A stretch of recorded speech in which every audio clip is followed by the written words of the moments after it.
Brother Jacob, a story. George Eliot, Mary Ann Evans. Chapter 1. Among the many fatalities attending the bloom of young desire, that of blindly taking to the confectionery line has not perhaps been sufficiently considered. How is the son of a British yeoman, who has been fed principally on salt pork and yeast dumplings, to know that there is satiety for the human stomach, even in a paradise of glass jars full of sugared almonds and pink lozenges, and that the tedium of life can reach a pitch where plum buns at discretion cease to offer the slightest excitement?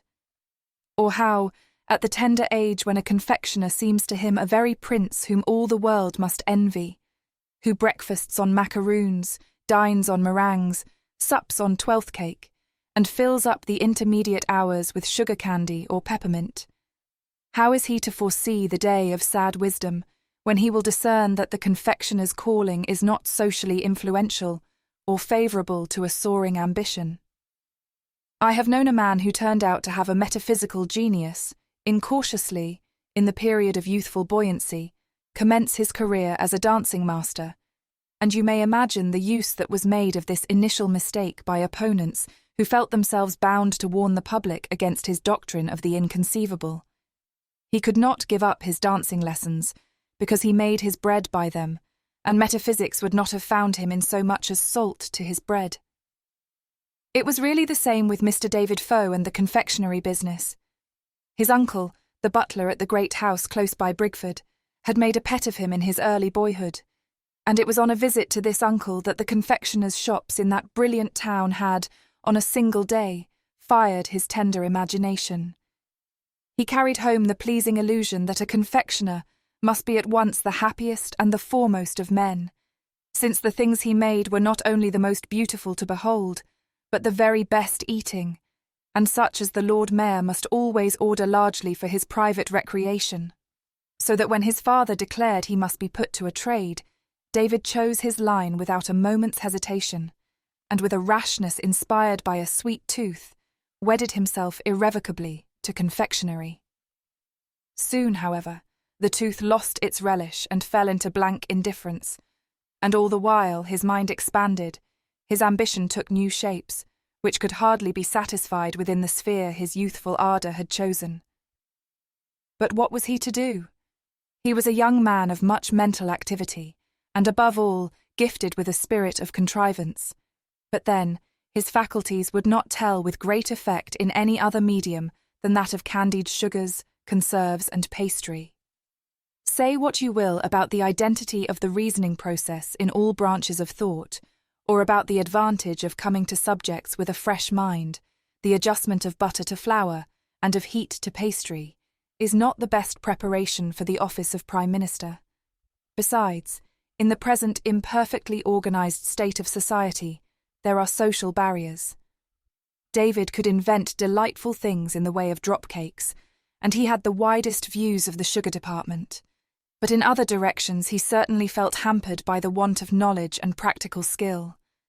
And the world is so inconveniently constituted that the vague consciousness of being a fine fellow is no guarantee of success in any line of business. This difficulty pressed with some severity on Mr. David Faux, even before his apprenticeship was ended. His soul swelled with an impatient sense that he ought to become something very remarkable, that it was quite out of the question for him to put up with a narrow lot as other men did. He scorned the idea that he could accept an average. He was sure there was nothing average about him. Even such a person as Mrs. Tibbets, the washerwoman, perceived it and probably had a preference for his linen. At that particular period, he was weighing out gingerbread nuts. But such an anomaly could not continue. No position could be suited to Mr. David Faux that was not in the highest degree easy to the flesh and flattering to the spirit. If he had fallen on the present times and enjoyed the advantages of a mechanics' institute, he would certainly have taken to literature and have written reviews. But his education had not been liberal. He had read some novels from the adjoining circulating library, and had even bought the story of Inkle and Yarrico, which had made him feel very sorry for poor Mr. Inkle, so that his ideas might not have been below a certain mark of the literary calling, but his spelling and diction were too unconventional. When a man is not adequately appreciated or comfortably placed in his own country, his thoughts naturally turn towards foreign climes, and David's imagination circled round and round the utmost limits of his geographical knowledge, in search of a country where a young gentleman of pasty visage, lipless mouth, and stumpy hair would be likely to be received with the hospitable enthusiasm which he had a right to expect. Having a general idea of America as a country where the population was chiefly black, it appeared to him the most propitious destination for an emigrant who, to begin with, had the broad and easily recognizable merit of whiteness. And this idea gradually took such strong possession of him that Satan seized the opportunity of suggesting to him that he might emigrate under easier circumstances if he supplied himself with a little money from his master's till. But that evil spirit, whose understanding, I am convinced, has been much overrated, quite wasted his time on this occasion. David would certainly have liked well to have some of his master's money in his pocket if he had been sure his master would have been the only man to suffer for it. But he was a cautious youth, and quite determined to run no risks on his own account. So he stayed out his apprenticeship and committed no act of dishonesty that was at all likely to be discovered, reserving his plan of emigration for a future opportunity. And the circumstances under which he carried it out were in this wise. Having been at home a week or two partaking of the family beans, he had used his leisure in ascertaining a fact which was of considerable importance to him, namely, that his mother had a small sum in guineas painfully saved from her maiden perquisites and kept in the corner of a drawer where her baby linen had reposed for the last 20 years, ever since her son David had taken to his feet, with a slight promise of bow legs, which had not been altogether unfulfilled. Mr. Faux, senior, had told his son very frankly that he must not look to being set up in business by him. With 7 sons, and one of them a very healthy and well-developed idiot, who consumed a dumpling about 8 inches in diameter every day, it was pretty well if they got 100 apiece at his death. Under these circumstances, what was David to do? It was certainly hard that he should take his mother's money, but he saw no other ready means of getting any, and it was not to be expected that a young man of his merit should put up with inconveniences that could be avoided. Besides, it is not robbery to take property belonging to your mother. She doesn't prosecute you. And David was very well behaved to his mother. He comforted her by speaking highly of himself to her, and assuring her that he never fell into the vices he saw practiced by other youths of his own age, and that he was particularly fond of honesty. If his mother would have given him her 20 guineas as a reward of this noble disposition, he really would not have stolen them from her, and it would have been more agreeable to his feelings. Nevertheless, to an active mind like David's, ingenuity is not without its pleasures. It was rather an interesting occupation to become stealthily acquainted with the wards of his mother's simple key, not in the least like Chubb's patent, and to get one that would do its work equally well, and also to arrange a little drama by which he would escape suspicion and run no risk of forfeiting the prospective 100 at his father's death, which would be convenient in the improbable case of his not making a large fortune in the Indies. First, he spoke freely of his intention to start shortly for Liverpool and take ship for America, a resolution which cost his good mother some pain, for after Jacob the idiot, there was not one of her sons to whom her heart clung more than to her youngest born, David. Next, it appeared to him that Sunday afternoon, when everybody was gone to church except Jacob and the cowboy, was so singularly favourable an opportunity for sons who wanted to appropriate their mother's guineas, that he half thought it must have been kindly intended by Providence for such purposes. Especially the 3rd Sunday in Lent, because Jacob had been out on one of his occasional wanderings for the last 2 days, and David, being a timid young man, had a considerable dread and hatred of Jacob, as of a large personage who went about habitually with a pitchfork in his hand. Nothing could be easier, then, than for David on this Sunday afternoon to decline going to church, on the ground that he was going to tea at Mr. Lunn's, whose pretty daughter Sally had been an early flame of his, and when the churchgoers were at a safe distance, to abstract the guineas from their wooden box and slip them into a small canvas bag. Nothing easier than to call to the cowboy that he was going, and tell him to keep an eye on the house for fear of Sunday tramps. David thought it would be easy, too, to get to a small thicket and bury his bag in a hole he had already made and covered up under the roots of an old hollow ash. And he had, in fact, found the hole without a moment's difficulty, had uncovered it, and was about gently to drop the bag into it, when the sound of a large body rustling towards him with something like a bellow was such a surprise to David, who, as a gentleman gifted with much contrivance, was naturally only prepared for what he expected, that instead of dropping the bag gently, he let it fall so as to make it untwist and vomit forth the shining guineas. In the same moment he looked up and saw his dear brother Jacob close upon him, holding the pitchfork so that the bright smooth prongs were a yard in advance of his own body, and about a foot off David's. A learned friend, to whom I once narrated this history, observed that it was David's guilt which made these prongs formidable, and that the mens nil conscia sibi strips a pitchfork of all terrors. I thought this idea so valuable that I obtained his leave to use it on condition of suppressing his name. Nevertheless, David did not entirely lose his presence of mind, for in that case he would have sunk on the earth or started backward, whereas he kept his ground and smiled at Jacob, who nodded his head up and down and said, "Hoich, Xavi," in a painfully equivocal manner. David's heart was beating audibly, and if he had had any lips they would have been pale, but his mental activity, instead of being paralyzed, was stimulated. While he was inwardly praying, he always prayed when he was much frightened, "Oh, save me this once, and I'll never get into danger again." He was thrusting his hand into his pocket in search of a box of yellow lozenges, which he had brought with him from Brigford among other delicacies of the same portable kind, as a means of conciliating proud beauty, and more particularly the beauty of Miss Sarah Lunn.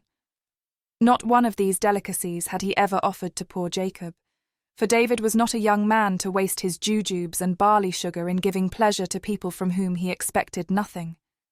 But an idiot with equivocal intentions and a pitchfork is as well worth flattering and cajoling as if he were Louis Napoleon. So David, with a promptitude equal to the occasion, drew out his box of yellow lozenges, lifted the lid, and performed a pantomime with his mouth and fingers, which was meant to imply that he was delighted to see his dear brother Jacob, and seized the opportunity of making him a small present, which he would find particularly agreeable to the taste. Jacob, you understand, was not an intense idiot, but within a certain limited range knew how to choose the good and reject the evil. He took one lozenge, by way of test, and sucked it as if he had been a philosopher. Then, in as great an ecstasy at its new and complex savour as Caliban at the taste of Trinculo's wine, chuckled and stroked this suddenly beneficent brother, and held out his hand for more. For except in fits of anger, Jacob was not ferocious or needlessly predatory. David's courage half returned, and he left off praying, pouring a dozen lozenges into Jacob's palm and trying to look very fond of him. He congratulated himself that he had formed the plan of going to see Miss Sally Lunn this afternoon, and that as a consequence he had brought with him these propitiatory delicacies. He was certainly a lucky fellow.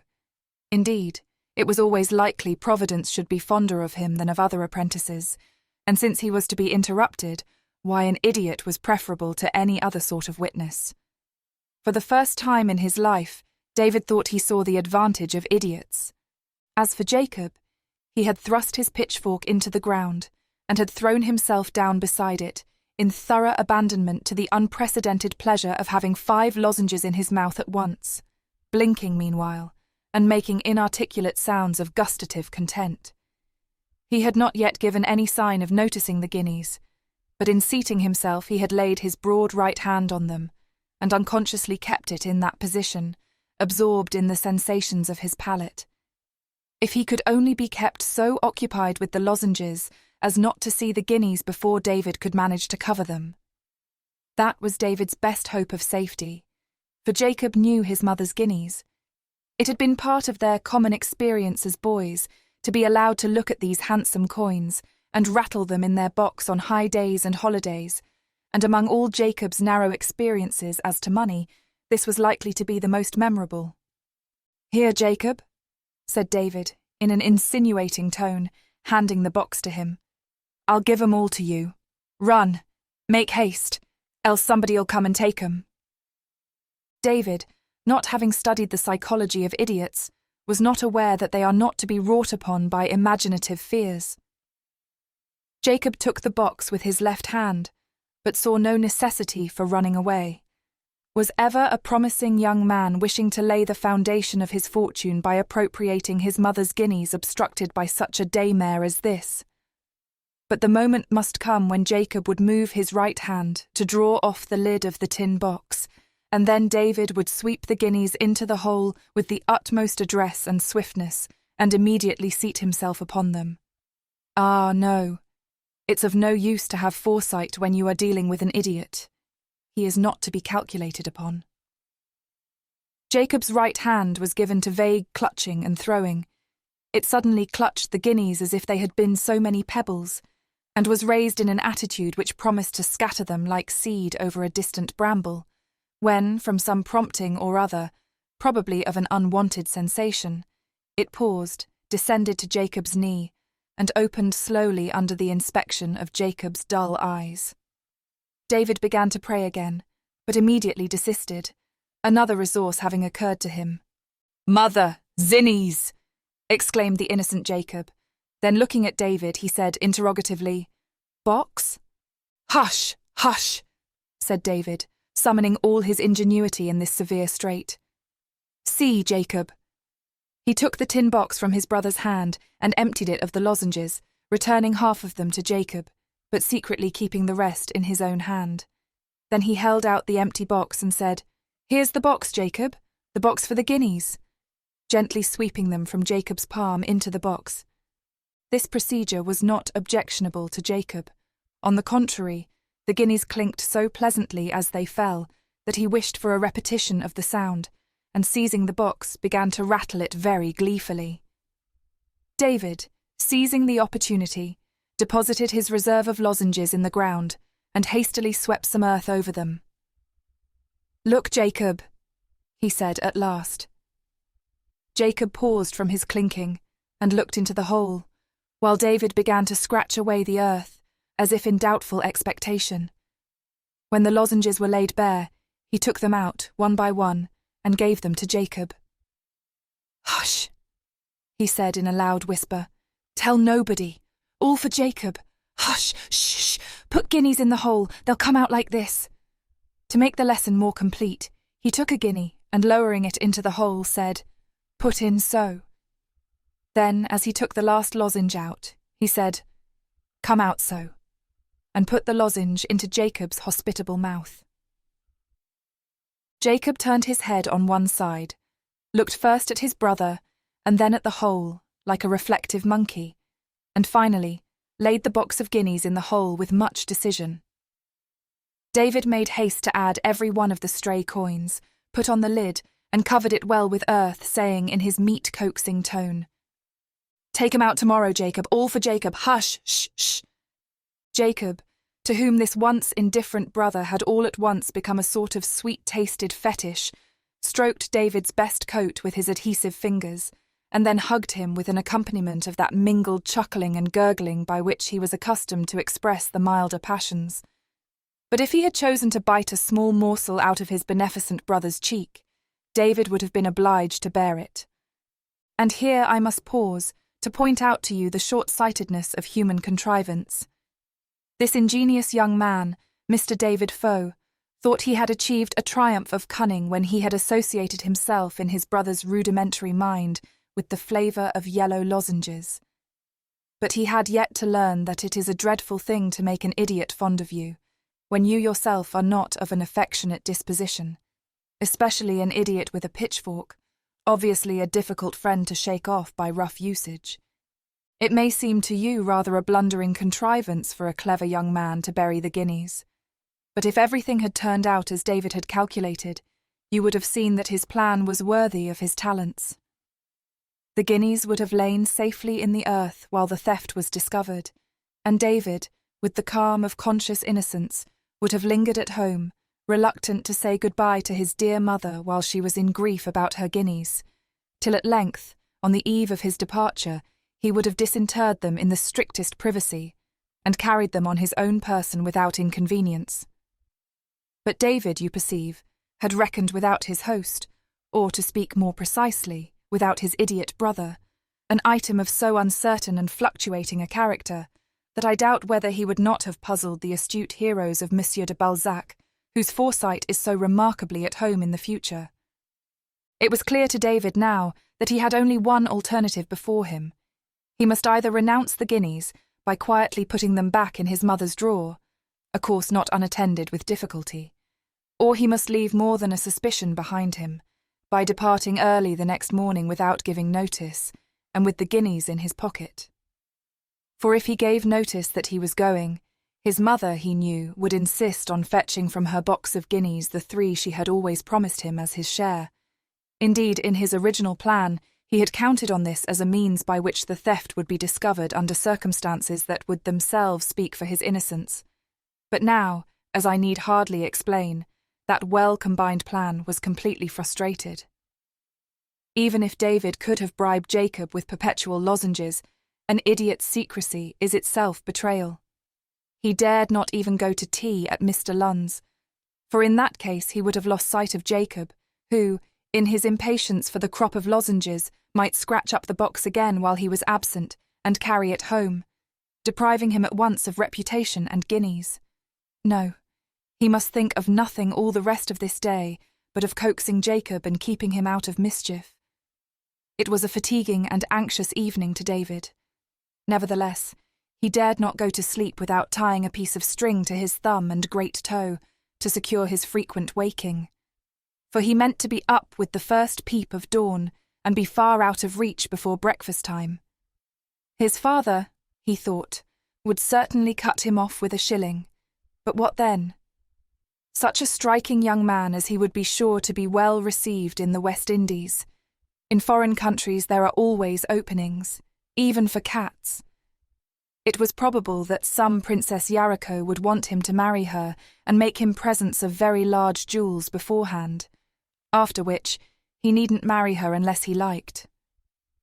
David had made up his mind not to steal any more, even from people who were fond of him. It was an unpleasant way of making your fortune in a world where you were likely to be surprised in the act by brothers. Such alarms did not agree with David's constitution, and he had felt so much nausea this evening that no doubt his liver was affected. Besides, he would have been greatly hurt not to be thought well of in the world. He always meant to make a figure, and be thought worthy of the best seats and the best morsels.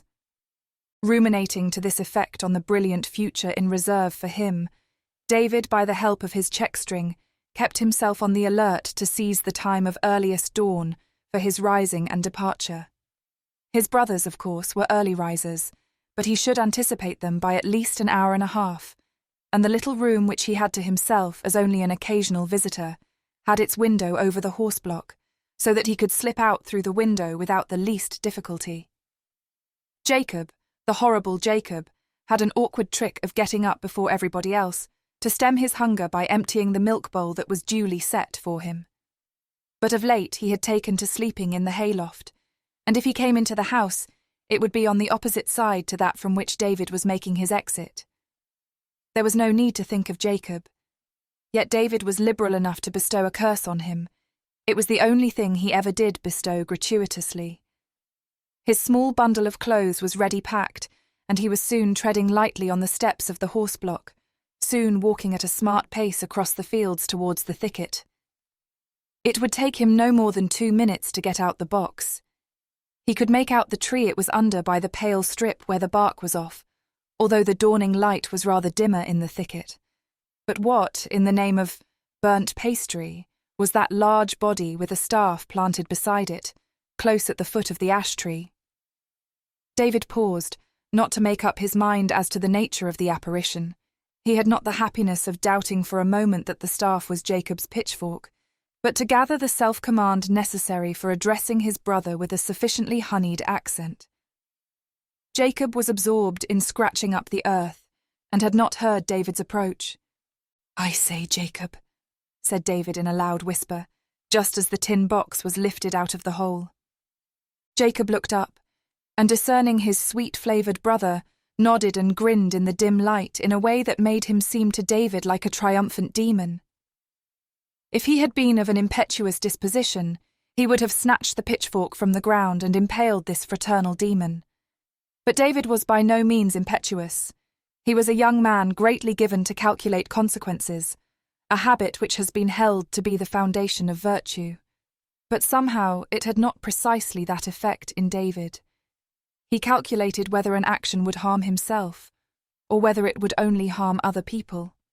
In the former case, he was very timid about satisfying his immediate desires, but in the latter he would risk the result with much courage. "Give it me, Jacob," he said, stooping down and patting his brother. "Let us see." Jacob, finding the lid rather tight, gave the box to his brother in perfect faith. David raised the lids and shook his head, while Jacob put his finger in and took out a guinea to taste whether the metamorphosis into lozenges was complete and satisfactory. "No, Jacob, too soon, said David, when the guinea had been tasted.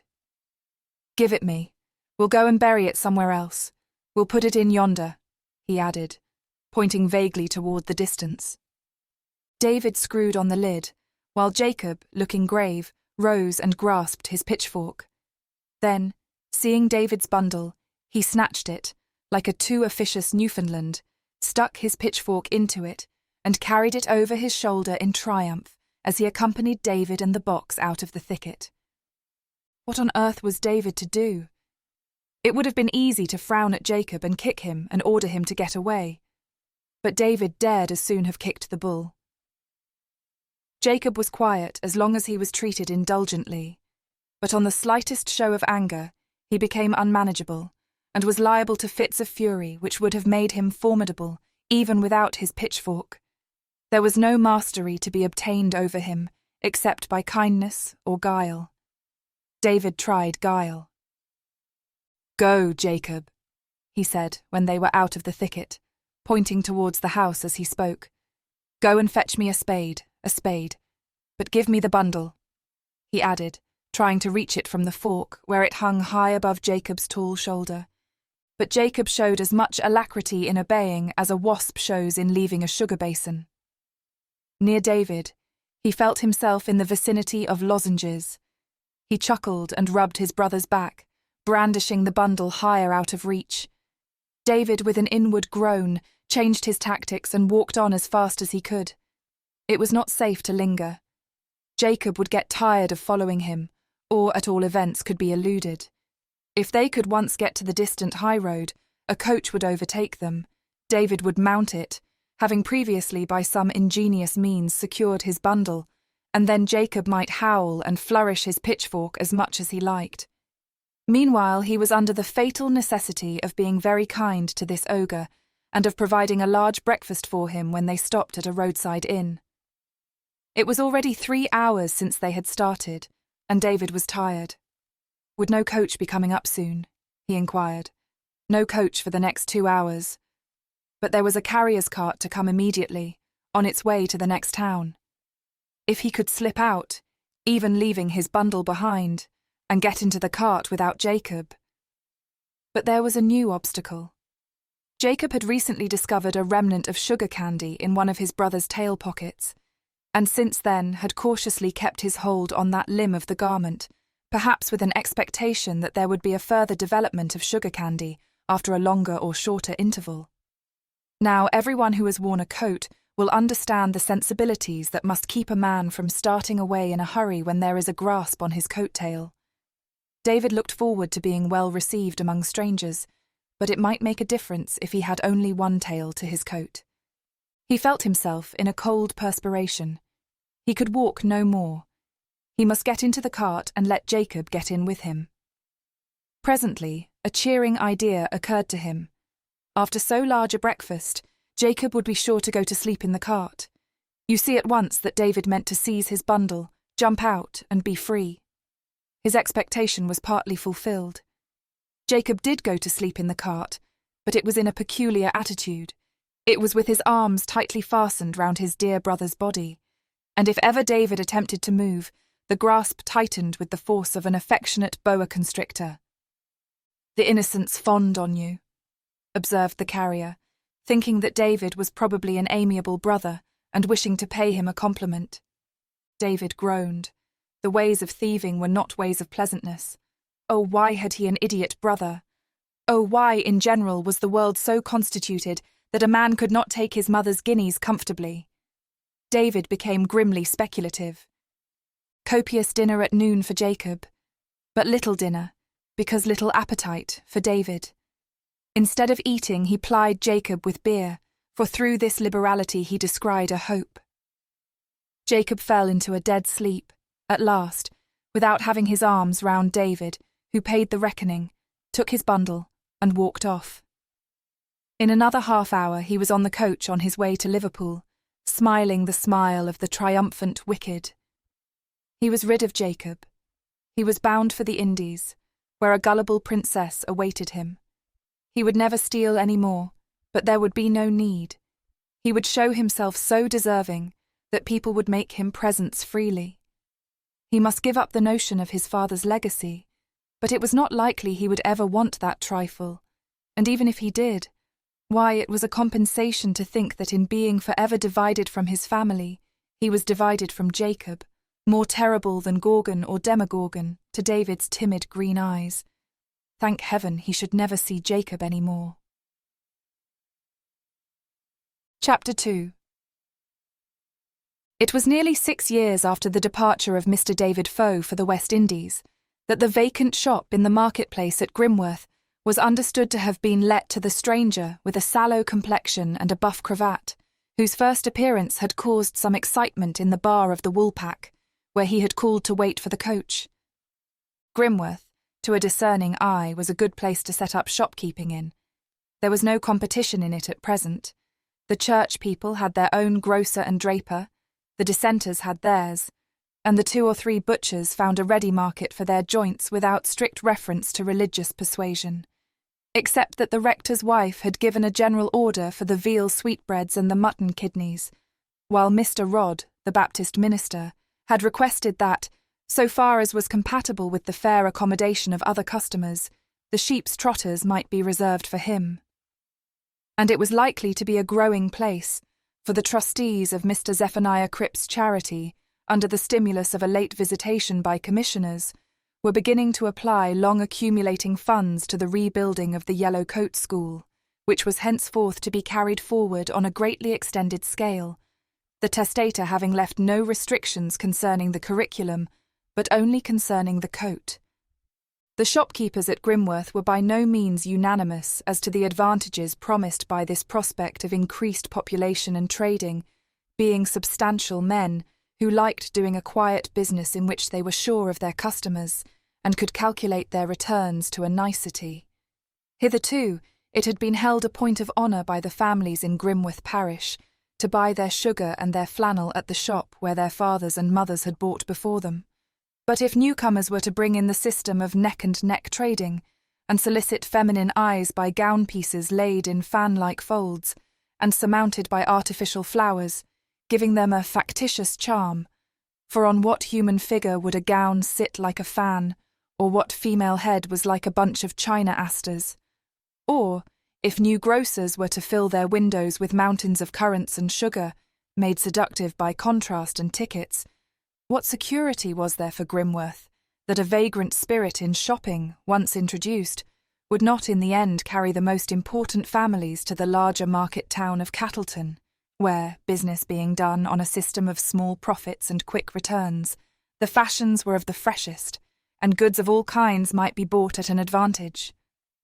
With this view of the times predominant among the tradespeople at Grimworth, their uncertainty concerning the nature of the business which the sallow-complexioned stranger was about to set up in the vacant shop naturally gave some additional strength to the fears of the less sanguine. If he was going to sell drapery, it was probable that a pale-faced fellow like that would deal in showy and inferior articles, printed cottons and muslins which would leave their dye in the wash-tub, jobbed linen full of knots, and flannel that would soon look like gauze. If grocery, then it was to be hoped that no mother of a family would trust the teas of an untried grocer. Such things had been known in some parishes as tradesmen going about canvassing for custom with cards in their pockets. When people came from nobody knew where, there was no knowing what they might do.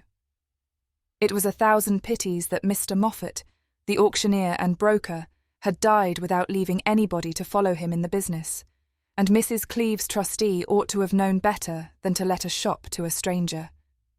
Even the discovery that ovens were being put up on the premises, and that the shop was, in fact, being fitted up for a confectioner and pastry cook's business, hitherto unknown in Grimworth, did not quite suffice to turn the scale in the newcomer's favour, though the landlady at the Woolpack defended him warmly, said he seemed to be a very clever young man, and from what she could make out, came of a very good family, indeed was most likely a good many people's betters. It certainly made a blaze of light and colour, almost as if a rainbow had suddenly descended into the marketplace, when, one fine morning, the shutters were taken down from the new shop, and the 2 windows displayed their decorations. On one side, there were the variegated tints of collared and marbled meats, set off by bright green leaves, the pale brown of glazed pies, the rich tones of sauces and bottled fruits enclosed in their veil of glass, altogether a sight to bring tears into the eyes of a Dutch painter. And on the other, there was a predominance of the more delicate hues of pink and white and yellow and buff, in the abundant lozenges, candies, sweet biscuits and icings, which to the eyes of a bilious person might easily have been blended into a fairy landscape in Turner's latest style. What a sight to dawn upon the eyes of Grimworth children! They almost forgot to go to their dinner that day, their appetites being preoccupied with imaginary sugar plums, and I think even Punch, setting up his tabernacle in the marketplace, would not have succeeded in drawing them away from those shop windows, where they stood according to gradations of size and strength, the biggest and strongest being nearest the window, and the little ones in the outermost rows lifting wide-open eyes and mouths towards the upper tier of jars, like small birds at mealtime. The elder inhabitants pished and pshawed a little at the folly of the new shopkeeper in venturing on such an outlay in goods that would not keep. To be sure, Christmas was coming. But what housewife in Grimworth would not think shame to furnish forth her table with articles that were not home-cooked? No, no. Mr. Edward Freely, as he called himself, was deceived, if he thought Grimworth money was to flow into his pockets on such terms. Edward Freely was the name that shone in gilt letters on a mazarine ground over the door-place of the new shop. A generous-sounding name, that might have belonged to the open-hearted, improvident hero of an old comedy, who would have delighted in raining sugared almonds like a new manna-gift among that small generation outside the windows. But Mr. Edward Freely was a man whose impulses were kept in due subordination. He held that the desire for sweets and pastry must only be satisfied in a direct ratio with the power of paying for them. If the smallest child in Grimworth would go to him with a halfpenny in its tiny fist, he would, after ringing the halfpenny, deliver a just equivalent in rock. He was not a man to cheat even the smallest child.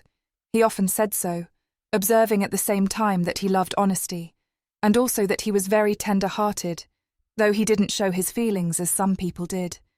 Either in reward of such virtue, or according to some more hidden law of sequence, Mr. Freely's business, in spite of prejudice, started under favourable auspices. For Mrs. Challoner, the rector's wife, was among the earliest customers at the shop, thinking it only right to encourage a new parishioner who had made a decorous appearance at church, and she found Mr. Freely a most civil, obliging young man, and intelligent to a surprising degree for a confectioner. Well-principled, too, for in giving her useful hints about choosing sugars, he had thrown much light on the dishonesty of other tradesmen. Moreover, he had been in the West Indies, and had seen the very estate which had been her poor grandfather's property, and he said the missionaries were the only cause of the negro's discontent, an observing young man, evidently. Mrs. Challoner ordered wine biscuits and olives, and gave Mr. Freely to understand that she should find his shop a great convenience. So did the doctor's wife, and so did Mrs. Gate, at the large carding mill, who, having high connections frequently visiting her, might be expected to have a large consumption of ratafias and macaroons. The less aristocratic matrons of Grimworth seemed likely at first to justify their husbands' confidence that they would never pay a percentage of profits on drop cakes, instead of making their own, or get up a hollow show of liberal housekeeping by purchasing slices of collared meat when a neighbour came in for supper. But it is my task to narrate the gradual corruption of Grimworth manners from their primitive simplicity, a melancholy task, if it were not cheered by the prospect of the fine peripeteia or downfall, by which the progress of the corruption was ultimately checked. It was young Mrs. Steen, the veterinary surgeon's wife, who first gave way to temptation. I fear she had been rather over-educated for her station in life, for she knew by heart many passages in Lalla-Rookh, the Corsair, and the Siege of Corinth, which had given her a distaste for domestic occupations, and caused her a withering disappointment at the discovery that Mr. Steen, since his marriage, had lost all interest in the bulbul, openly preferred discussing the nature of spavin with a coarse neighbour, and was angry if the pudding turned out watery, indeed was simply a top-booted vet, who came in hungry at dinner-time, and not in the least like a nobleman turned Corsair out of pure scorn for his race, or like a renegade with a turban and crescent, unless it were in the irritability of his temper. And scorn is such a very different thing in top-boots. This brutal man had invited a supper party for Christmas Eve, when he would expect to see mince pies on the table. Mrs. Steen had prepared her mincemeat, and had devoted much butter, fine flour, and labour to the making of a batch of pies in the morning. But they proved to be so very heavy when they came out of the oven that she could only think with trembling of the moment when her husband should catch sight of them on the supper table. He would storm at her, she was certain, and before all the company, and then she should never help crying. It was so dreadful to think she had come to that, after the bulbul and everything. Suddenly the thought darted through her mind that this once she might send for a dish of mince pies from Freely's. She knew he had some. But what was to become of the 18 heavy mince pies? Oh, it was of no use thinking about that. It was very expensive. Indeed, making mince pies at all was a great expense, when they were not sure to turn out well. It would be much better to buy them ready-made. You paid a little more for them, but there was no risk of waste. Such was the sophistry with which this misguided young woman, enough. Mrs. Steen sent for the mince pies, and, I am grieved to add, garbled her household accounts in order to conceal the fact from her husband. This was the second step in a downward course, all owing to a young woman's being out of harmony with her circumstances, yearning after renegades and bulbuls, and being subject to claims from a veterinary surgeon fond of mince pies. The third step was to harden herself by telling the fact of the bought mince pies to her intimate friend Mrs. Mole, who had already guessed it, and who subsequently encouraged herself in buying a mould of jelly instead of exerting her own skill by the reflection that other people did the same sort of thing. The infection spread. Soon there was a party or clique in Grimworth on the side of buying at Freely's, and many husbands, kept for some time in the dark on this point, innocently swallowed at 2 mouthfuls a tart on which they were paying a profit of 100%, and as innocently encouraged a fatal disingenuousness in the partners of their bosoms by praising the pastry. Others, more keen-sighted, winked at the too frequent presentation on washing days and at impromptu suppers of superior spiced beef, which flattered their palates more than the cold remnants they had formerly been contented with. Every housewife who had once bought at Freely's felt a secret joy when she detected a similar perversion in her neighbour's practice, and soon only 2 or 3 old-fashioned mistresses of families held out in the protest against the growing demoralization, saying to their neighbours who came to sup with them, "I can't offer you Freely's beef or Freely's cheesecakes. Everything in our house is homemade. I'm afraid you'll hardly have any appetite for our plain pastry." The doctor, whose cook was not satisfactory, the curate, who kept no cook, and the mining agent, who was a great bon vivant, even began to rely on Freely for the greater part of their dinner, when they wished to give an entertainment of some brilliancy.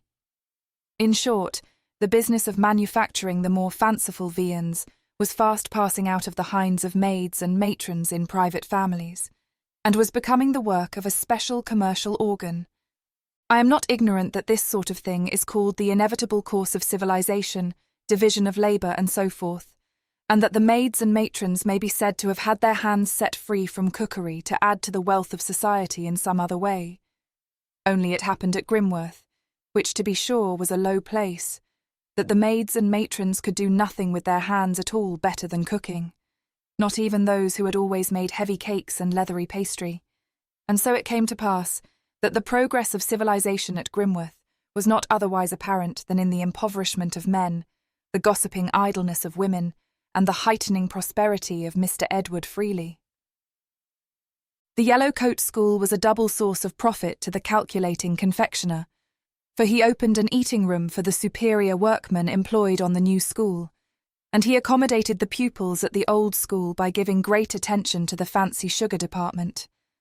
When I think of the sweet-tasted swans and other ingenious white shapes crunched by the small teeth of that rising generation, I am glad to remember that a certain amount of calcareous food has been held good for young creatures whose bones are not quite formed, for I have observed these delicacies to have an inorganic flavour which would have recommended them greatly to that young lady of the spectator's acquaintance, who habitually made her dessert on the stems of tobacco pipes. As for the confectioner himself, he made his way gradually into Grimworth homes, as his commodities did, in spite of some initial repugnance. Somehow or other, his reception as a guest seemed a thing that required justifying, like the purchasing of his pastry. In the first place, he was a stranger, and therefore open to suspicion. Secondly, the confectionery business was so entirely new at Grimworth that its place in the scale of rank had not been distinctly ascertained. There was no doubt about drapers and grocers when they came of good old Grimworth families, like Mr. Luff and Mr. Prettyman. They visited with the Palfreys, who farmed their own land, played many a game at whist with the doctor, and condescended a little towards the timber merchant, who had lately taken to the coal trade also, and had got new furniture. But whether a confectioner should be admitted to this higher level of respectability, or should be understood to find his associates among butchers and bakers, was a new question on which tradition threw no light. His being a bachelor was in his favour, and would perhaps have been enough to turn the scale, even if Mr. Edward Freely's other personal pretensions had been of an entirely insignificant cast. But so far from this, it very soon appeared that he was a remarkable young man, who had been in the West Indies, and had seen many wonders by sea and land, so that he could charm the ears of Grimworth Desdemonas with stories of strange fishes, especially sharks, which he had stabbed in the nick of time by bravely plunging overboard just as the monster was turning on his side to devour the cook's mate, of terrible fevers which he had undergone in a land where the wind blows from all quarters at once, of rounds of toast cut straight from the breadfruit trees, of toes bitten off by land crabs, of large honours that had been offered to him as a man who knew what was what, and was therefore particularly needed in a tropical climate, and of a Creole heiress who had wept bitterly at his departure. Such conversational talents as these, we know, will overcome disadvantages of complexion, and young Towers, whose cheeks were of the finest pink, set off by a fringe of dark whisker, was quite eclipsed by the presence of the sallow Mr. Freely. So exceptional a confectioner elevated the business, and might well begin to make disengaged hearts flutter a little. Fathers and mothers were naturally more slow and cautious in their recognition of the newcomer's merits. "He's an amusing fellow," said Mr. Prettyman, the highly respectable grocer. Mrs. Prettyman was a Miss Fothergill, and her sister had married a London mercer. "He's an amusing fellow, and I've no objection to his making one at the Oyster Club, but he's a bit too fond of riding the high horse. He's uncommonly knowing, I'll allow. But how came he to go to the Indies? I should like that answered. It's unnatural in a confectioner. I'm not fond of people that have been beyond seas, if they can't give a good account how they happen to go. When folks go so far off, it's because they've got little credit nearer home. That's my opinion. However, he's got some good rum, but I don't want to be hand and glove with him for all that." It was this kind of dim suspicion which beclouded the view of Mr. Freely's qualities in the maturer minds of Grimworth through the early months of his residence there.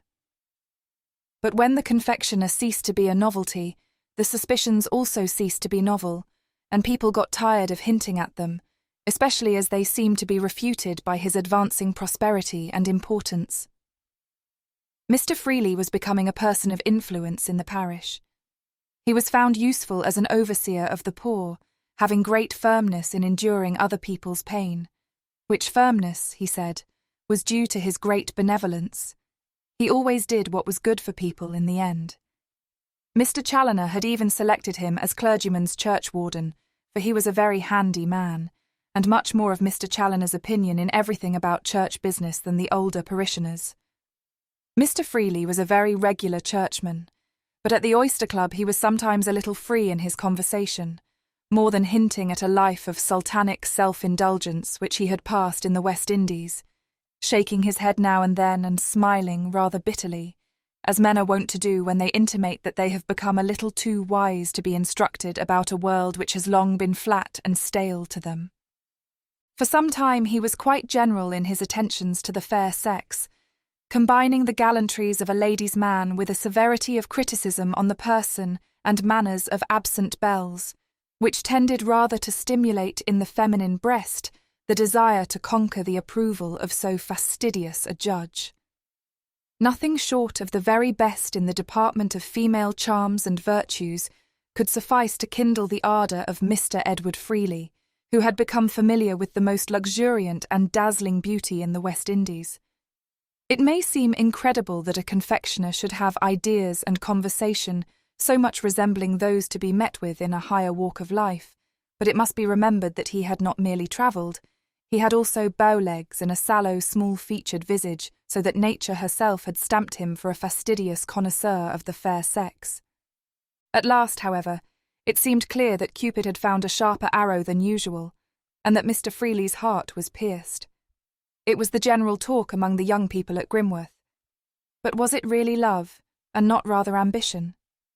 Miss Fullylove, the timber merchant's daughter, was quite sure that if she were Miss Penny Palfrey she would be cautious. It was not a good sign when men looked so much above themselves for a wife. For it was no less a person than Miss Penelope Palfrey, second daughter of the Mr. Palfrey who farmed his own land, that had attracted Mr. Freely's peculiar regard and conquered his fastidiousness. And no wonder, for the ideal, as exhibited in the finest waxwork, was perhaps never so closely approached by the real as in the person of the pretty Penelope. Her yellowish flaxen hair did not curl naturally, I admit, but its bright, crisp ringlets were such smooth, perfect miniature tubes that you would have longed to pass your little finger through them and feel their soft elasticity. She wore them in a crop, for in those days, when society was in a healthier state, young ladies wore crops long after they were 20, and Penelope was not yet 19. Like the waxen ideal, she had round blue eyes and round nostrils in her little nose, and teeth such as the ideal would be seen to have, if it ever showed them. Altogether, she was a small, round thing, as neat as a pink and white double daisy, and as guileless, for I hope it does not argue guile in a pretty damsel of 19, to think that she should like to have a beau and be engaged, when her elder sister had already been in that position a year and a half.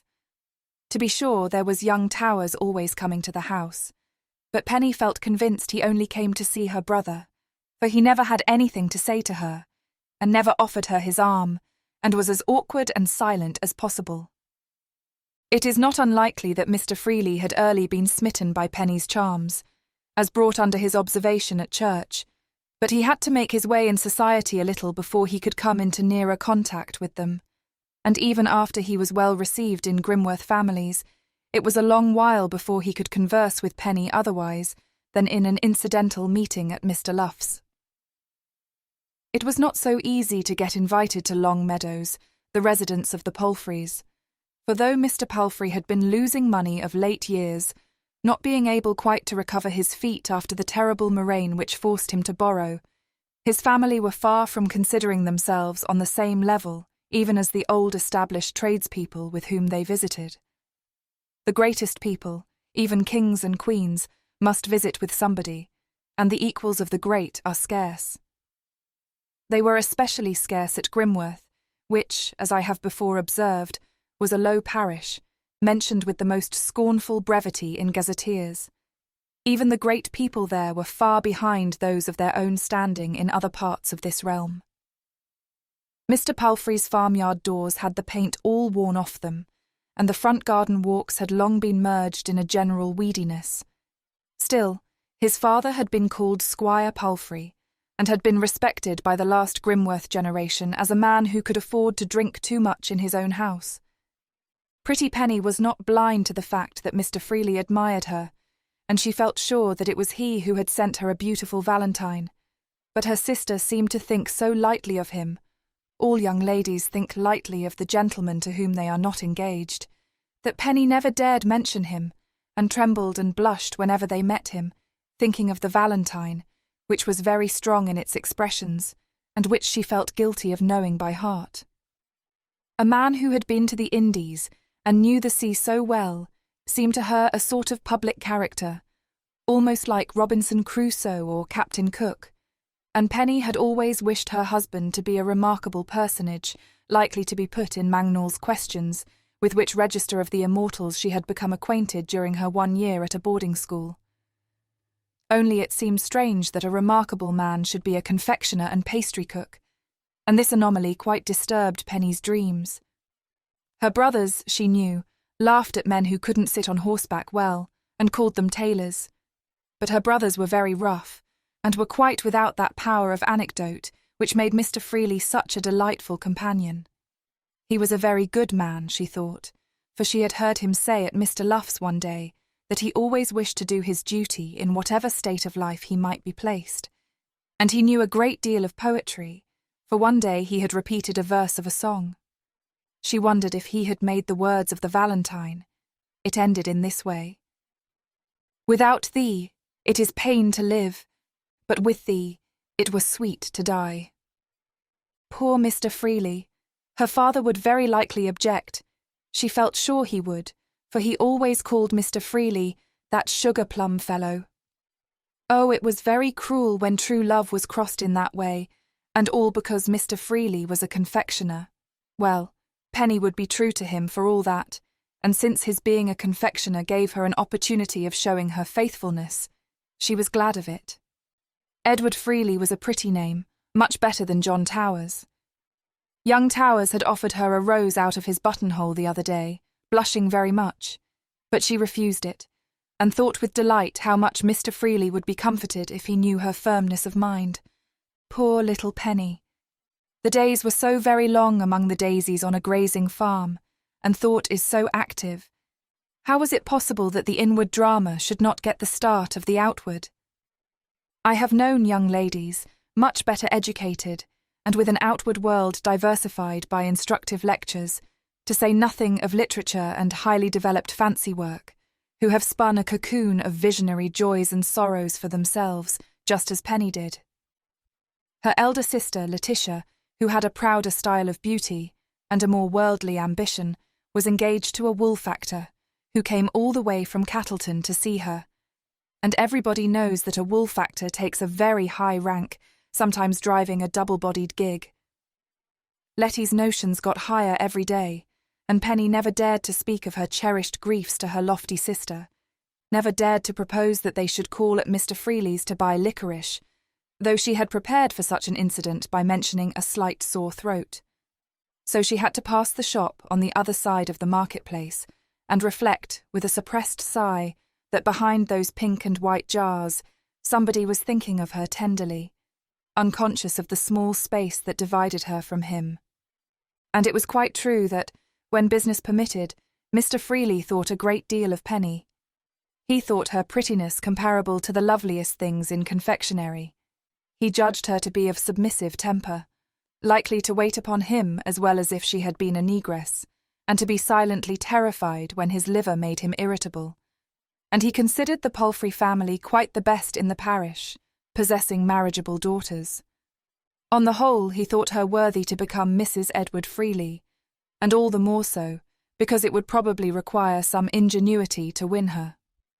Mr. Palfrey was capable of horsewhipping a too rash pretender to his daughter's hand, and moreover, he had 3 tall sons.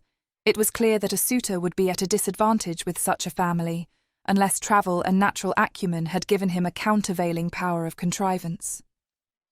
And the first idea that occurred to him in the matter was that Mr. Palfrey would object less if he knew that the Freelys were a much higher family than his own.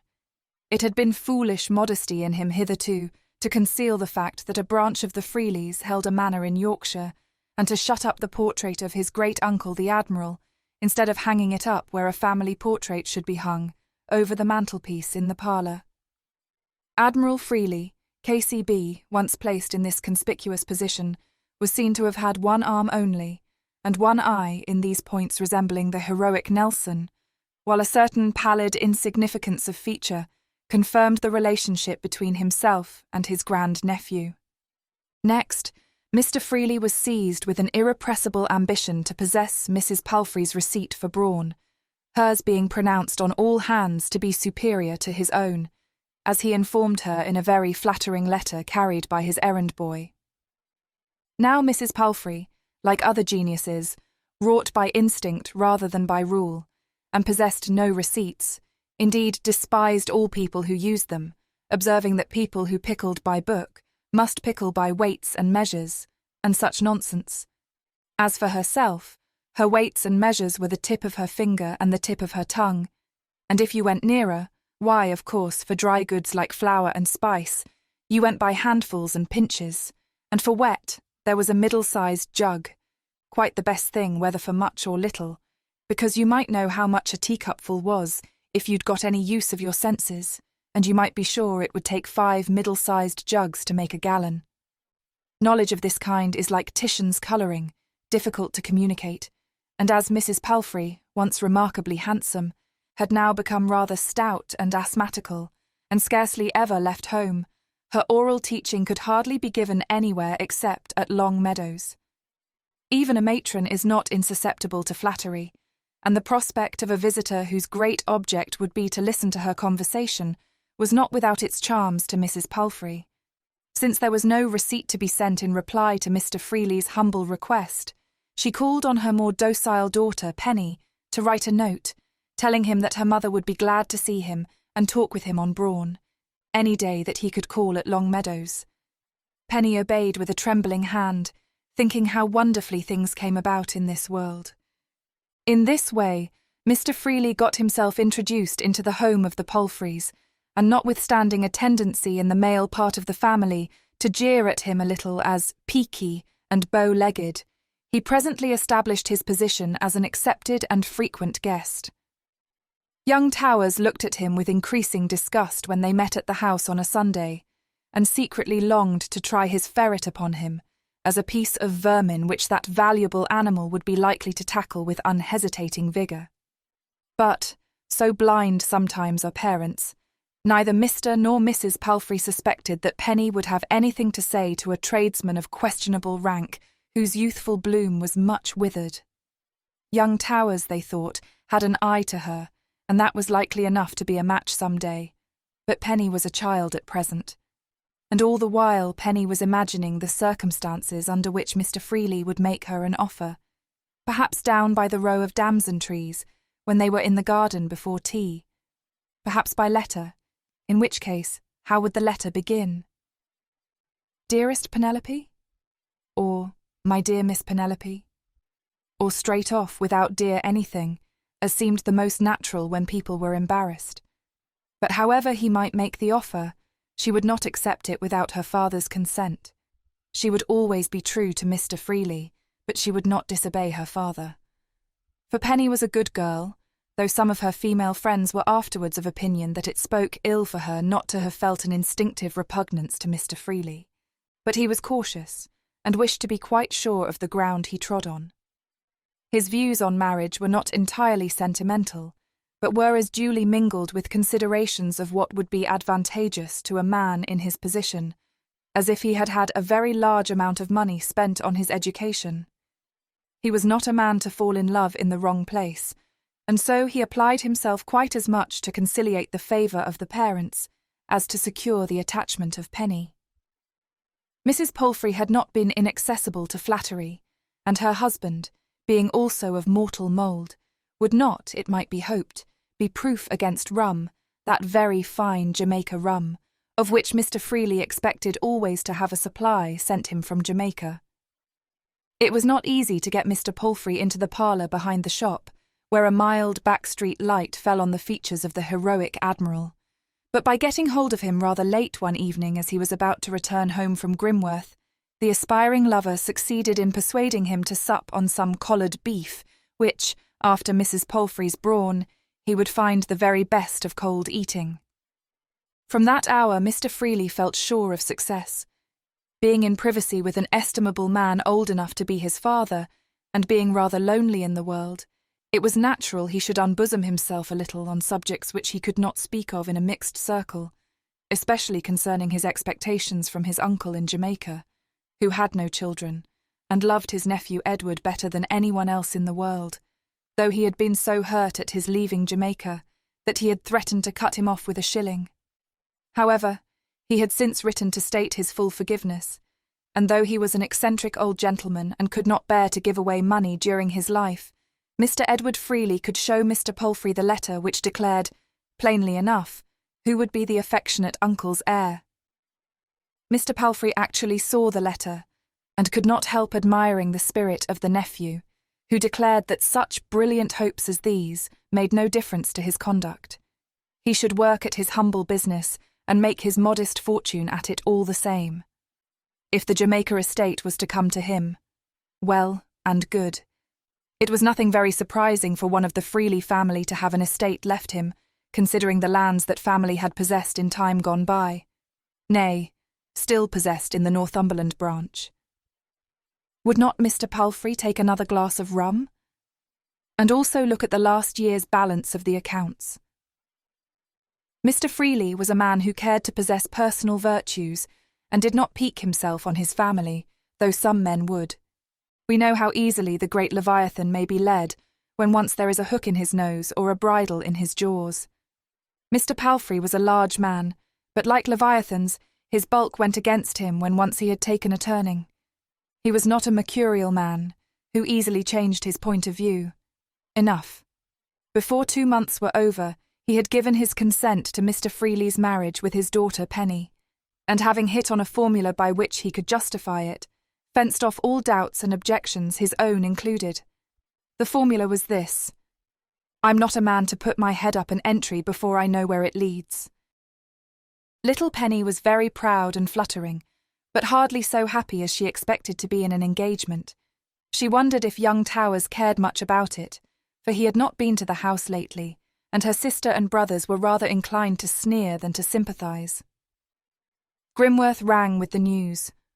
All men extolled Mr. Freely's good fortune, while the women, with the tender solicitude characteristic of the sex, wished the marriage might turn out well.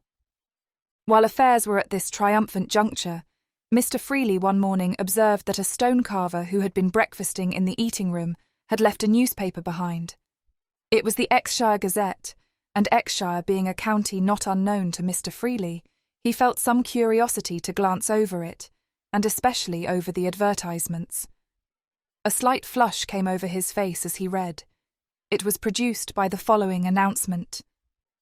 If David Faux, son of Jonathan Faux, late of Gilsbrook, will apply at the office of Mr. Strutt, attorney of Rodham, he will hear of something to his advantage. Father's dead, exclaimed Mr. Freely involuntarily. Can he have left me a legacy? Chapter 3. Perhaps it was a result quite different from your expectations, that Mr. David Faux should have returned from the West Indies only a few years after his arrival there, and have set up in his old business, like any plain man who has never travelled. But these cases do occur in life, since, as we know, men change their skies and see new constellations without changing their souls. It will follow sometimes that they don't change their business under those novel circumstances. Certainly this result was contrary to David's own expectations. He had looked forward, you are aware, to a brilliant career among the blacks, but either because they had already seen too many white men, or for some other reason, they did not at once recognise him as a superior order of human being. Besides, there were no princesses among them. Nobody in Jamaica was anxious to maintain David for the mere pleasure of his society. And those hidden merits of a man which are so well known to himself were as little recognized there as they notoriously are in the effete society of the old world. So that in the dark hints that David threw out at the Oyster Club about that life of sultanic self-indulgence spent by him in the luxurious Indies, I really think he was doing himself a wrong. I believe he worked for his bread, and in fact took to cooking as, after all, the only department in which he could offer skilled labour. He had formed several ingenious plans, by which he meant to circumvent people of large fortune and small faculty. But then, he never met with exactly the right circumstances. David's devices for getting rich without work had apparently no direct relation with the world outside him, as his confectionery receipts had. It is possible to pass a great many bad halfpennies and bad half-crowns, but I believe there has no instance been known of passing a halfpenny or a half-crown as a sovereign. A sharper can drive a brisk trade in this world. It is undeniable that there may be a fine career for him, if he will dare consequences. But David was too timid to be a sharper, or venture in any way among the man-traps of the law. He dared rob nobody but his mother, and so he had to fall back on the genuine value there was in him. To be content to pass as a good halfpenny, or to speak more accurately, as a good confectioner. For in spite of some additional reading and observation, there was nothing else he could make so much money by. Nay, he found in himself even a capability of extending his skill in this direction and embracing all forms of cookery. While in other branches of human labour, he began to see that it was not possible for him to shine. Fate was too strong for him. He had thought to master her inclination and had fled over the seas to that end. But she caught him, tied an apron round him, and snatching him from all other devices, made him devise cakes and patties in a kitchen at Kingstown. He was getting submissive to her, since she paid him with tolerable gains. But fevers and prickly heat, and other evils incidental to cooks in ardent climates, made him long for his native land. So he took ship once more, carrying his 6 years' savings, and seeing distinctly this time what were fate's intentions as to his career. If you question me closely as to whether all the money with which he set up at Grimworth consisted of pure and simple earnings, I am obliged to confess that he got a sum or two for charitably abstaining from mentioning some other people's misdemeanours. Altogether, since no prospects were attached to his family name, and since a new christening seemed a suitable commencement of a new life, Mr. David Faux thought it as well to call himself Mr. Edward Freely. But lo, now, in opposition to all calculable probability, some benefit appeared to be attached to the name of David Faux. Should he neglect it, as beneath the attention of a prosperous tradesman? It might bring him into contact with his family again, and he felt no yearnings in that direction. Moreover, he had small belief that the something to his advantage could be anything considerable. On the other hand, even a small gain is pleasant, and the promise of it in this instance was so surprising that David felt his curiosity awakened. The scale dipped at last on the side of writing to the lawyer, and, to be brief, the correspondence ended in an appointment for a meeting between David and his eldest brother at Mr. Strutt's, the vague something having been defined as a legacy from his father of £82 3s. David, you know, had expected to be disinherited, and so he would have been, if he had not, like some other indifferent sons, come of excellent parents, whose conscience made them scrupulous where much more highly instructed people often feel themselves warranted in following the bent of their indignation. Good Mrs. Faux could never forget that she had brought this ill-conditioned son into the world when he was in that entirely helpless state which excluded the smallest choice on his part. And, somehow or other, she felt that his going wrong would be his father's and mother's fault, if they failed in one tittle of their parental duty. Her notion of parental duty was not of a high and subtle kind, but it included giving him his due share of the family property, for when a man had got a little honest money of his own, was he so likely to steal? To cut the delinquent son off with a shilling was like delivering him over to his evil propensities. No. Let the sum of 20 guineas which he had stolen be deducted from his share, and then let the sum of 3 guineas be put back from it, seeing that his mother had always considered 3 of the 20 guineas as his. And though he had run away, and was perhaps gone across the sea, let the money be left to him all the same, and be kept in reserve for his possible return. Mr. Faux agreed to his wife's views, and made a codicil to his will accordingly, in time to die with a clear conscience. But for some time his family thought it likely that David would never reappear, and the eldest son, who had the charge of Jacob on his hands, often thought it a little hard that David might perhaps be dead, and yet, for want of certitude on that point, his legacy could not fall to his legal heir. But in this state of things the opposite certitude, namely that David was still alive and in England, seemed to be brought by the testimony of a neighbour, who, having been on a journey to Cattleton, was pretty sure he had seen David in a gig, with a stout man driving by his side. He could swear it was David, though he could give no account why, for he had no marks on him, but no more had a white dog, and that didn't hinder folks from knowing a white dog. It was this incident which had led to the advertisement. The legacy was paid, of course, after a few preliminary disclosures as to Mr. David's actual position.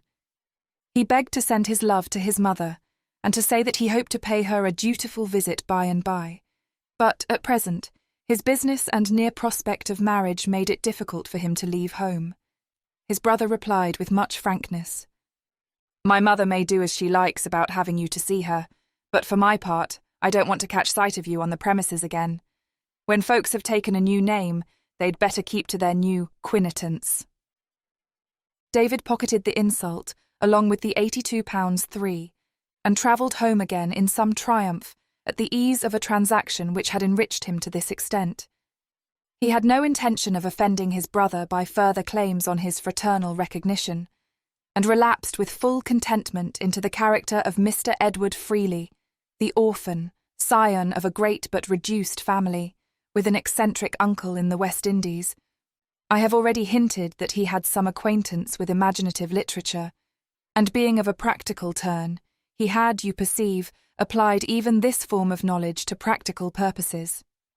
It was little more than a week after the return from his fruitful journey that, the day of his marriage with Penny having been fixed, it was agreed that Mrs. Palfrey should overcome her reluctance to move from home, and that she and her husband should bring their 2 daughters to inspect little Penny's future abode and decide on the new arrangements to be made for the reception of the bride. Mr. Freely meant her to have a house so pretty and comfortable that she need not envy even a wool factor's wife. Of course, the upper room over the shop was to be the best sitting room, but also the parlour behind the shop was to be made a suitable bower for the lovely Penny, who would naturally wish to be near her husband, though Mr. Freely declared his resolution never to allow his wife to wait in the shop. The decisions about the parlour furniture were left till last, because the party was to take tea there, and about 5 o'clock they were all seated there with the best muffins and buttered buns before them, little Penny blushing and smiling, with her crop in the best order, and a blue frock showing her little white shoulders, while her opinion was being always asked and never given. She secretly wished to have a particular sort of chimney ornaments, but she could not have brought herself to mention it. Seated by the side of her yellow and rather withered lover, who, though he had not reached his 30th year, had already crow's feet about his eyes, she was quite tremulous at the greatness of her lot in being married to a man who had travelled so much, and before her sister Letty. The handsome Letitia looked rather proud and contemptuous, thought her future brother-in-law an odious person, and was vexed with her father and mother for letting Penny marry him. Dear little Penny! She certainly did look like a fresh white-heart cherry going to be bitten off the stem by that lipless mouth. Would no deliverer come to make a slip between that cherry and that mouth without a lip? "Quite a family likeness between the Admiral and you, Mr. Freely," observed Mrs. Palfrey, who was looking at the family portrait for the first time. "It's wonderful, and only a grand-uncle. Do you feature the rest of your family, as you know of?" "I can't say," said Mr. Freely with a sigh. "My family have mostly thought themselves too high to take any notice of me."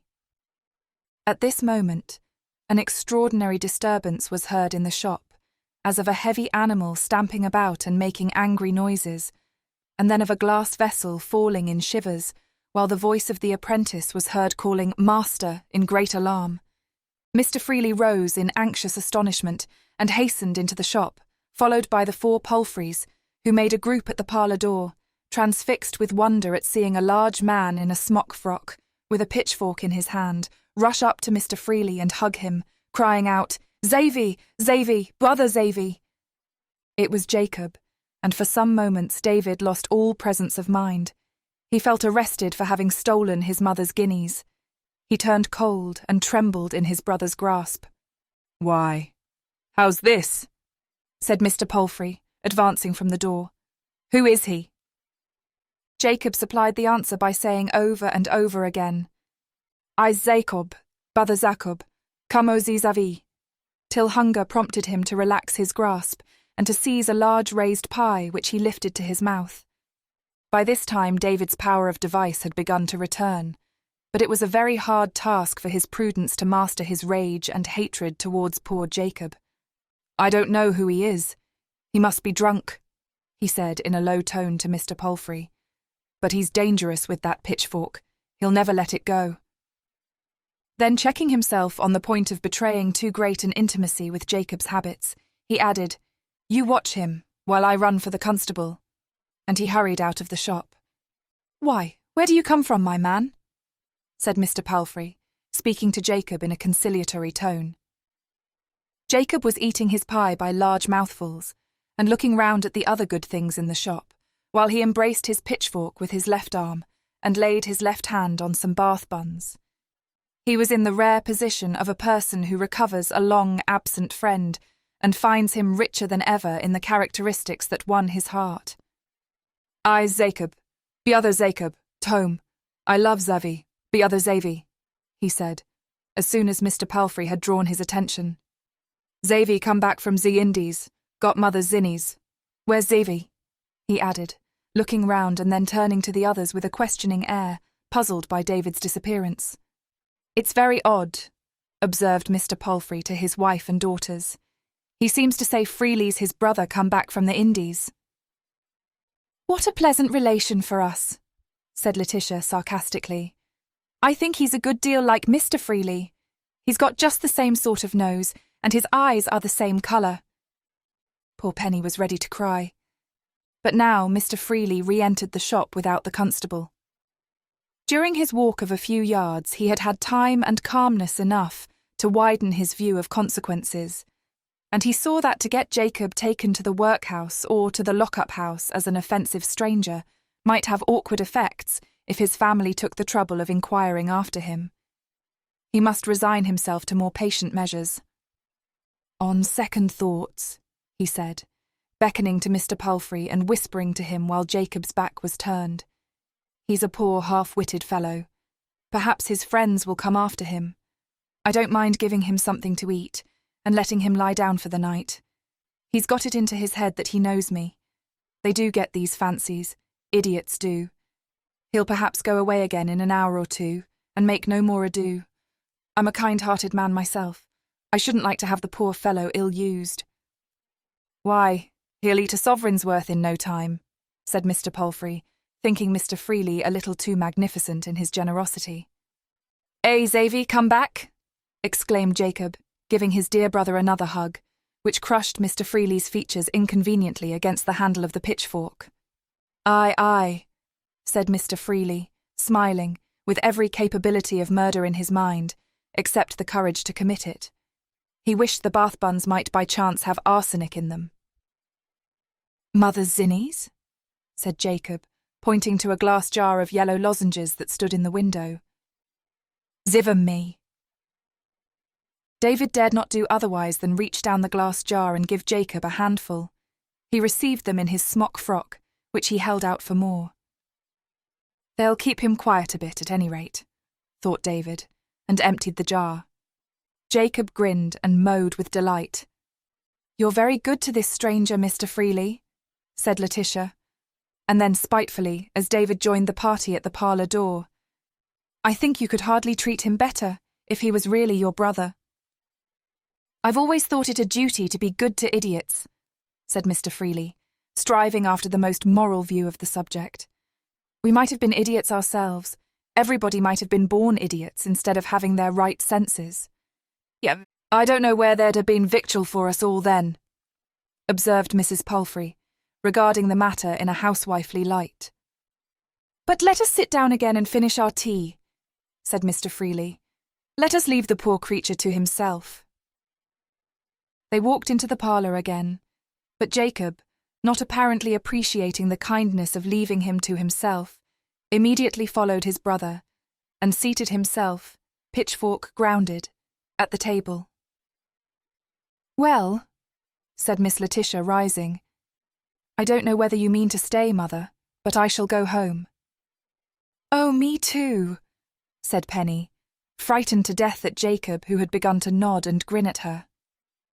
"Well, I think we had better be going, Mr. Palfrey," said the mother, rising more slowly.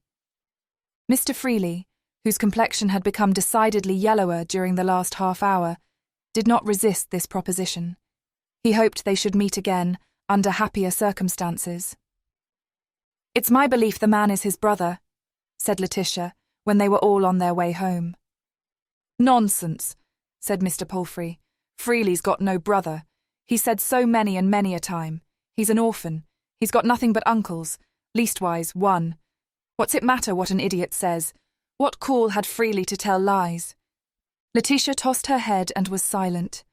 Mr. Freely, left alone with his affectionate brother Jacob, brooded over the possibility of luring him out of the town early the next morning and getting him conveyed to Gilsbrook without further betrayals. But the thing was difficult. He saw clearly that if he took Jacob himself, his absence, conjoined with the disappearance of the stranger, would either cause the conviction that he was really a relative, or would oblige him to the dangerous course of inventing a story to account for his disappearance, and his own absence at the same time. David groaned. There come occasions when falsehood is felt to be inconvenient. It would perhaps have been a longer-headed device if he had never told any of those clever fibs about his uncles, grand and otherwise, for the Palfreys were simple people and shared the popular prejudice against lying. Even if he could get Jacob away this time, what security was there that he would not come again, having once found the way? Oh, guineas! Oh, lozenges! What enviable people those were who had never robbed their mothers and had never told fibs. David spent a sleepless night, while Jacob was snoring close by. Was this the upshot of travelling to the Indies and acquiring experience combined with anecdote? He rose at break of day, as he had once before done when he was in fear of Jacob, and took all gentle means to rouse this fatal brother from his deep sleep. He dared not be loud, because his apprentice was in the house and would report everything. But Jacob was not to be roused. He fought out with his fist at the unknown cause of disturbance, turned over, and snored again. He must be left to wake as he would. David, with a cold perspiration on his brow, confessed to himself that Jacob could not be got away that day. Mr. Palfrey came over to Grimworth before noon, with a natural curiosity to see how his future son-in-law got on with the stranger to whom he was so benevolently inclined. He found a crowd round the shop. All Grimworth by this time had heard how Freely had been fastened on by an idiot who called him Brother Xavier, and the younger population seemed to find the singular stranger an unwearying source of fascination, while the householders dropped in one by one to inquire into the incident. "Why don't you send him to the workhouse?" said Mr. Prettyman. "You'll have a row with him and the children presently, and he'll eat you up. The workhouse is the proper place for him. Let his kin claim him if he's got any." "Those may be your feelings, Mr. Prettyman," said David, his mind quite enfeebled by the torture of his position. "What? Is he your brother, then?" said Mr. Prettyman, looking at his neighbour Freely rather sharply. "All men are our brothers, and idiots particular so," said Mr. Freely, who, like many other travelled men, was not master of the English language. "Come, come, if he's your brother, tell the truth, man," said Mr. Prettyman with growing suspicion. "Don't be ashamed of your own flesh and blood." Mr. Palfrey was present, and also had his eye on Freely. It is difficult for a man to believe in the advantage of a truth which will disclose him to have been a liar. In this critical moment, David shrank from this immediate disgrace in the eyes of his future father-in-law. "Mr. Prettyman," he said, "I take your observations as an insult. I've no reason to be otherwise than proud of my own flesh and blood. If this poor man was my brother more than all men are, I should say so." A tall figure darkened the door, and David, lifting his eyes in that direction, saw his eldest brother Jonathan on the doorsill. "I'll stay with Xavier," shouted Jacob, as he too caught sight of his eldest brother, and running behind the counter, he clutched David hard. "What? He is here?" said Jonathan Faux, coming forward. "My mother would have no nay, as he'd been away so long, but I must see after him, and it struck me he was very like come after you, because we'd been talking of you late, and where you lived." David saw there was no escape. He smiled a ghastly smile. "What? Is this a relation of yours, sir?" said Mr. Palfrey to Jonathan. "Aye, it's my innocent of a brother, sure enough," said honest Jonathan. "A fine trouble and cost he is to us in the eating and other things, but we must bear what's laid on us." "And your name's Freely, is it?" said Mr. Prettyman. Nay, my name's Faux. I know nothing of Freely's," said Jonathan curtly. "Come," he added, turning to David. "I must take some news to Mother about Jacob. Shall I take him with me, or will you undertake to send him back?" "Take him if you can make him loose his hold of me," said David feebly. "Is this gentleman here in the confectionery line your brother then, sir?" said Mr. Prettyman, feeling that it was an occasion on which formal language must be used. "I don't want to own him," said Jonathan, unable to resist a movement of indignation that had never been allowed to satisfy itself. "He ran away from home with good reasons in his pocket years ago. He didn't want to be owned again, I reckon." Mr. Palfrey left the shop. He felt his own pride too severely wounded by the sense that he had let himself be fooled, to feel curiosity for further details. The most pressing business was to go home and tell his daughter that Freely was a poor sneak, probably a rascal, and that her engagement was broken off. Mr. Prettyman stayed, with some internal self-gratulation that he had never given in to Freely, and that Mr. Challoner would see now what sort of fellow it was that he had put over the heads of older parishioners. He considered it due from him, Mr. Prettyman, that for the interests of the parish, he should know all that was to be known about this interloper. Grimworth would have people coming from Botany Bay to settle in it, if things went on in this way. It soon appeared that Jacob could not be made to quit his dear brother David except by force. He understood, with a clearness equal to that of the most intelligent mind, that Jonathan would take him back to skimmed milk, apple dumpling, broad beans, and pork, and he had found a paradise in his brother's shop. It was a difficult matter to use force with Jacob, for he wore heavy-nailed boots, and if his pitchfork had been mastered, he would have resorted without hesitation to kicks. Nothing short of using guile to bind him hand and foot would have made all parties safe. "Let him stay," said David, with desperate resignation, frightened above all things at the idea of further disturbances in his shop, which would make his exposure all the more conspicuous. "You go away again, and tomorrow I can perhaps get him to go to Gilsbrook with me. He'll follow me fast enough, I dare say," he added with a half-groan. "Very well," said Jonathan gruffly. "I don't see why you shouldn't have some trouble and expense with him as well as the rest of us. But mind you bring him back safe and soon, else Mother'll never rest." On this arrangement being concluded, Mr. Prettyman begged Mr. Jonathan Faux to go and take a snack with him, an invitation which was quite acceptable, and as honest Jonathan had nothing to be ashamed of, it is probable that he was very frank in his communications to the civil draper, who, pursuing the benefit of the parish, hastened to make all the information he could gather about freely common parochial property. You may imagine that the meeting of the club at the Woolpack that evening was unusually lively. Every member was anxious to prove that he had never liked Freely, as he called himself. Faux was his name, was it? Fox would have been more suitable. The majority expressed a desire to see him hooted out of the town. Mr. Freely did not venture over his door-sill that day, for he knew Jacob would keep at his side, and there was every probability that they would have a train of juvenile followers. He sent to engage the Woolpack gig for an early hour the next morning, but this order was not kept religiously a secret by the landlord. Mr. Freely was informed that he could not have the gig till 7, and the Grimworth people were early risers. Perhaps they were more alert than usual on this particular morning, for when Jacob, with a bag of sweets in his hand, was induced to mount the gig with his brother David, the inhabitants of the marketplace were looking out of their doors and windows, and at the turning of the street there was even a muster of apprentices and schoolboys, who shouted as they passed in what Jacob took to be a very merry and friendly way, nodding and grinning in return. "Huzzay, David Faux! How's your uncle?" was their morning's greeting. Like other pointed things, it was not altogether impromptu. Even this public derision was not so crushing to David as the horrible thought that though he might succeed now in getting Jacob home again, there would never be any security against his coming back, like a wasp to the honeypot. As long as David lived at Grimworth, Jacob's return would be hanging over him. But could he go on living at Grimworth, an object of ridicule discarded by the Palfreys, after having revelled in the consciousness that he was an envied and prosperous confectioner? David liked to be envied.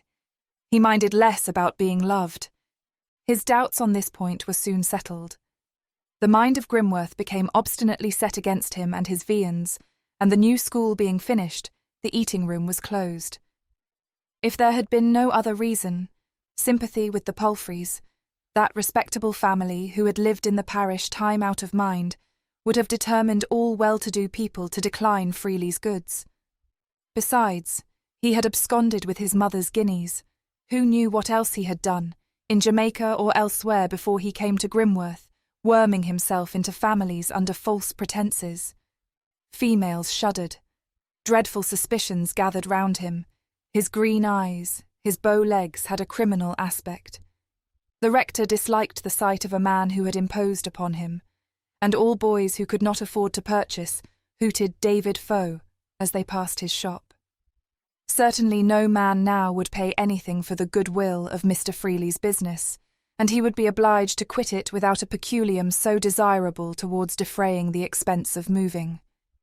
In a few months, the shop in the marketplace was again to let, and Mr. David Faux, alias Mr. Edward Freely, had gone. Nobody at Grimworth knew whither. In this way, the demoralisation of Grimworth women was checked. Young Mrs. Steen renewed her efforts to make light mince pies, and having at last made a batch so excellent that Mr. Steen looked at her with complacency as he ate them, and said they were the best he had ever eaten in his life, she thought less of bulbuls and renegades ever after. The secrets of the finer cookery were revived in the breasts of matronly housewives, and daughters were again anxious to be initiated in them. You will further, I hope, be glad to hear that some purchases of drapery made by Pretty Penny, in preparation for her marriage with Mr. Freely, came in quite as well for her wedding with young Towers as if they had been made expressly for the latter occasion. For Penny's complexion had not altered, and blue always became it best. Here ends the story of Mr. David Faux, confectioner, and his brother Jacob, and we see in it, I think, an admirable instance of the unexpected forms in which the great Nemesis hides herself.